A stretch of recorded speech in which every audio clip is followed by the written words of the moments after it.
هيك دهنتهم متل ما إنكم شايفين، وحطيت لهم سمسم وحبة بركة بس هيك والله.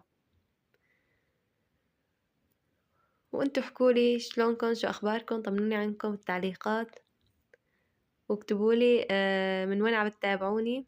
في كتير صبايا الله يسعدهم يا رب عم يكتبولي تعليقات، الله يجبر بخاطرهم يا رب. في صبايا جدد نورتوا القناة وأهلا وسهلا فيكم جميعا. وهي الصبية إيمي، أحلى مروة، تستاهلي تصلي المليون إن شاء الله توصلي. الله يسلمك يا رب عمري. وهون أحلام بريئة بتكتب لي كمان الله يسعدك ويقويك يا رب، وتابعتك من جديد، نورتي القناة يا عمري. وعم تقلي كمان التفاعل عندك قليل. الحمد لله، عطول الصبايا كلهم بيقولوا لي التفاعل عندي قليل، وإني لازم فيديوهاتي تكون مرتفعة أكتر من هيك. الحمد لله رب العالمين، الصبر يعني بدي أصبر، الحمد لله أنا عم بصبر، وإن شاء الله يا رب هيك معاكم بيتحقق كل شي أنا